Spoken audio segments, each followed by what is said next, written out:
Hello students, तो आज हम स्टार्ट करने जा रहे हैं रक्तचाप।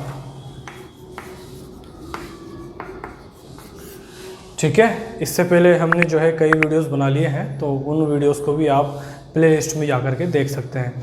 देखिए, हमारा 10th क्लास का फर्स्ट चैप्टर चल रहा है और उसमें नेक्स्ट टॉपिक हम आज जो पढ़ेंगे वो है रक्तचाप। देखिए, इसे हम रक्तदाब भी कहते हैं, रक्तदाब।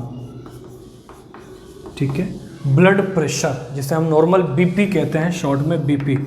अक्सर सुना होगा घरों के अंदर हम कहते हैं कि भाई इसे हाई बीपी हो गया, इसे लो बीपी हो गया। तो ठीक है, ब्लड प्रेशर, रक्तदाब या रक्तचाप। ठीक है, आज हम इसके बारे में जानते हैं। और इसको जानने से पहले जो हमने पिछले वीडियो जिसमें हमने मोटापे को पढ़ा था, तो उसमें हमने देखा था कि जो हमारा खान पान होता है, रोज़ की जो दिनचर्या होती है, वो हमें बहुत इफ़ेक्ट करती है इस चीज़ के ऊपर कि जैसे मोटापा बढ़ता है। तो उसी से संबंधित चीज़ें आज हम यहाँ पढ़ेंगे कि जो हमारा बीपी कंट्रोल है, यानी जो ब्लड प्रेशर है, वो भी हमारे जो है खान पान पर बहुत डिपेंड करता है। ठीक है, अब सबसे पहले हम जान लेते हैं कि रक्तचाप किसे कहते हैं। देखिए, रक्त वाहिनियों में बहने वाले रक्त द्वारा, जो रक्त वाहिनियाँ हैं, देखिए रक्त वाहिनी जब भी नाम आए तो रक्त वाहिनियाँ, पहले मैं क्लियर कर दूँ आपको कि रक्त वाहिनी जो होती है वो दो प्रकार की आपकी होती है, धमनी और शिरा। तो ये आपको याद रखना है कि जब भी रक्त वाहिनी नाम आएगा तो यानी इन दोनों की बात चल रही है। तो अब परिभाषा की हम बात कर रहे थे, रक्तदाब या रक्तचाप किसे कहते हैं।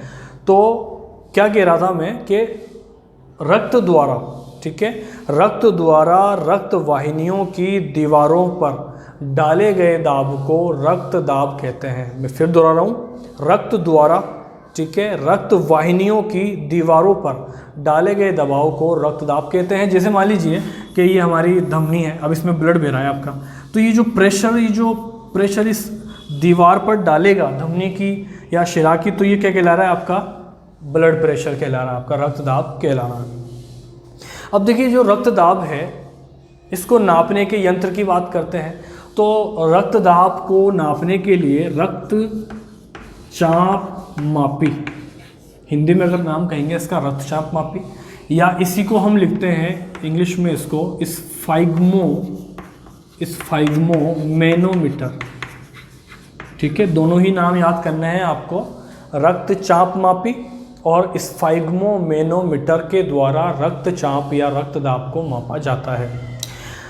क्वेश्चन आता है कि सबसे पहले रक्तचाप को किसने नापा था। तो रक्तचाप को नापा था स्टीफन हेल्स ने। किसने? स्टीफन हेल्स ने। और वो भी किसके अंदर? घोड़ों के अंदर। ठीक है, तो सबसे पहले घोड़ों के अंदर रक्तचाप को मापा गया था स्टीफन हेल्स के द्वारा। इसे जो परिभाषित किया गया था, इसकी जो डेफिनेशन बताई थी, तो वो बताई थी कापलन। ठीक है, कापलन।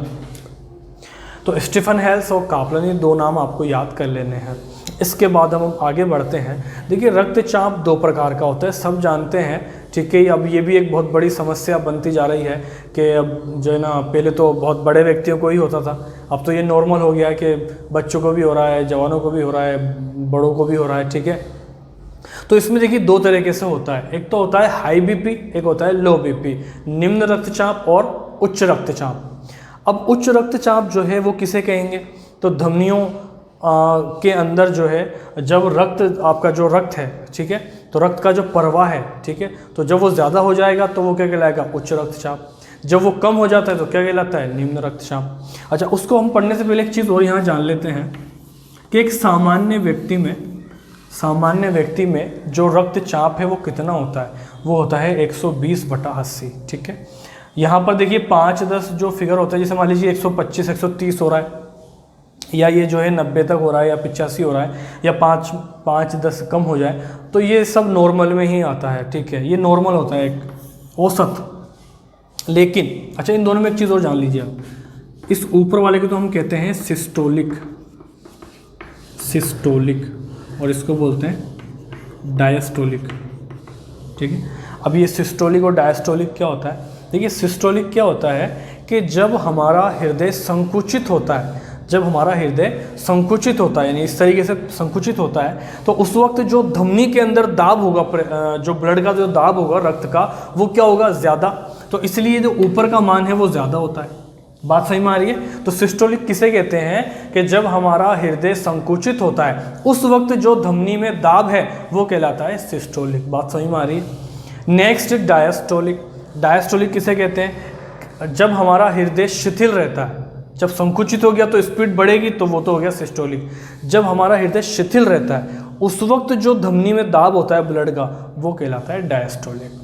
दोनों बात क्लियर है, दोनों टर्म क्लियर है। चलिए इसके बाद में जो है हम देखते हैं कि जो उच्च रक्तचाप और निम्न रक्तचाप है इसके रीज़न क्या होते हैं। देखिए ये भी क्या होता है कि जैसे बहुत तेली चीज़ खाना, चिकनी चीज़ों का खाना, इस वजह से उच्च रक्तचाप हो जाता है। ठीक है, टेंशन, जो चिंता बहुत बड़ी वजह है इसकी एक।